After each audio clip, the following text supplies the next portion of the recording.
বাংলাদেশের স্বাস্থ্য খাতে আস্তে আস্তে চীন ঢুকে পড়ছে এবং তার নানা আলামত কিন্তু পাওয়া যাচ্ছে। বড় হাসপাতাল শুধু করতে চায় সেটাই না, আরও অন্যান্য খাতেও তারা বিনিয়োগ করছে এবং করার একটা প্রস্তুতি নিচ্ছে। এর মূল লক্ষ্য হলো বাংলাদেশের যে স্বাস্থ্য খাত তার একটা বড় অংশ নির্ভরশীল ভারতের উপর বা বিদেশের উপর। সেই জায়গা থেকে চীন বাংলাদেশেই বিনিয়োগ করে এই স্বাস্থ্য খাতে তারা ডেভেলপ করতে চায় এবং চিকিৎসা প্রার্থী যারা চিকিৎসার জন্য উন্নত চিকিৎসার জন্য বা নির্ভরযোগ্য চিকিৎসার জন্য ভারত, সিঙ্গাপুর বা থাইল্যান্ডে দৌড়াতো, তাদেরকে দেশেই সেই ধরনের উন্নত চিকিৎসা দিতে চায়। এই কারণে তারা বড় ধরনের বিনিয়োগ নিয়ে আসছে। দর্শক, এর আগেও ছোট ছোট রিপোর্টের ভিত্তিতে আপনাদেরকে জানিয়েছি। আজকে প্রথম আলোতে বড় করে একটা রিপোর্ট ছাপা হয়েছে। মোটামুটি বোঝা যাচ্ছে যে ভালো রকম প্রস্তুতি নিয়ে চীন বাংলাদেশের স্বাস্থ্য খাতে ঢুকতে যাচ্ছে। বড় হাসপাতাল করতে চায় চীন, এই খবরে বলা হচ্ছে। বাংলাদেশে হাসপাতাল নির্মাণ সহ স্বাস্থ্য খাতে বড় বিনিয়োগ করতে যাচ্ছে চীন। হাসপাতালের নাম চায়না বাংলাদেশ ফ্রেন্ডশিপ জেনারেল হাসপাতাল রাখার সিদ্ধান্ত হয়েছে। হাসপাতালের জন্য ঢাকা, চট্টগ্রাম এবং উত্তরবঙ্গে জমি দেখা হচ্ছে। এখানে একটা বড় সমস্যা হচ্ছে বড় জমি। হাসপাতালের জন্য তারা তাদের যেই প্রকল্প সেটা বাস্তবায়নের জন্য বড় আকারে একসঙ্গে 10-15 একর জায়গা চায়, যেই জায়গায় তারা বড় আকারের হাসপাতাল নির্মাণ করবে। 19শে ফেব্রুয়ারি অর্থনৈতিক সম্পর্ক বিভাগে স্বাস্থ্য খাতে চীনা সহায়তার বিষয়ে অনুষ্ঠিত সভার কার্যবিবরণী এবং স্বাস্থ্য মন্ত্রণালয়ের সূত্রে এই তথ্য জানা গেছে। স্বাস্থ্য মন্ত্রণালয়ের কর্মকর্তারা বলেন, হাসপাতাল নির্মাণ ছাড়াও স্বাস্থ্যের অন্যান্য খাতে বিনিয়োগের সহায়তা দেবে চীন। এর মধ্যে রোবোটিক ফিজিওথেরাপি সেন্টারের জন্য প্রয়োজনীয় যন্ত্রপাতি ইতিমধ্যে দেশে এসছে।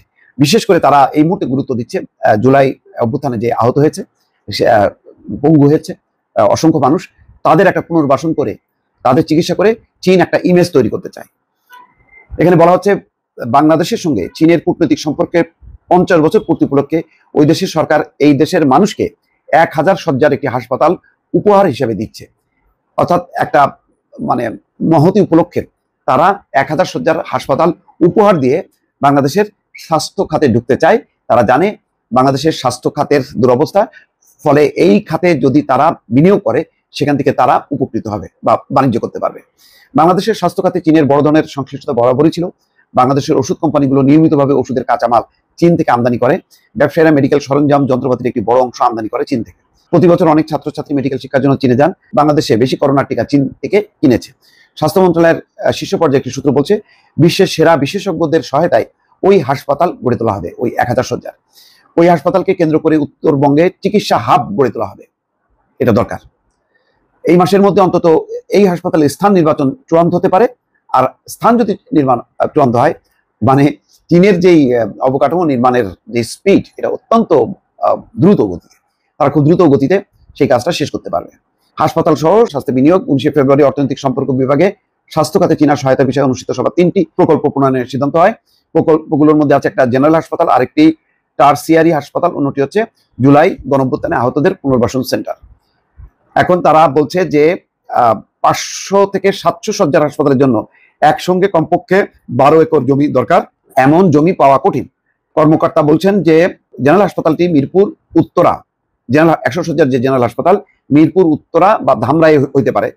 টারসিয়ারি বিশেষায়িত হাসপাতালটি হতে পারে দিনাজপুর, রংপুর, নীলফামারী বা উত্তরবঙ্গের কোনো জেলায়। এই 3 জেলায় যেখানে ঝামেলামুক্ত 12 একর জমি পাওয়া যাবে সেখানে হাসপাতাল হবে। অন্যদিকে জুলাই গণঅভ্যুত্থানে আহতদের পুনর্বাসন সেন্টারটি পিজিতে অর্থাৎ বাংলাদেশ মেডিকেল বিশ্ববিদ্যালয়ে করার সিদ্ধান্ত হয়েছে। এই রোবোটিক ফিজিওথেরাপি সেন্টারের জন্য প্রয়োজনীয় যন্ত্রপাতি ইতিমধ্যে দেশে এসে গেছে বলে ওই কার্যবিবরণীতে উল্লেখ করা হয়েছে। তার মানে বুঝতে পারছেন, অর্থাৎ ভারতের, আমি আগেই বলেছি, ভারতে যাওয়া লাগবে না। ভারতের উপর যে নির্ভরশীলতা ছিল বাংলাদেশের চিকিৎসা প্রার্থীদের, সেইটা এখন দূর করবে চীনের এই যদি 100 শয্যার জেনারেল হাসপাতাল করতে পারে। এটা এত উন্নত মানের একটি হাসপাতাল হবে যে বাংলাদেশের চিকিৎসা প্রার্থীরা এখন বাংলাদেশমুখী হাসপাতালে যাবে এবং একটা বড় বৈদেশিক মুদ্রা যে চলে যেত, সেই মুদ্রাটার ঠেকনা দেওয়াও সম্ভব হবে এর ফলে। দর্শক, ভালো থাকবেন। আল্লাহ হাফেজ।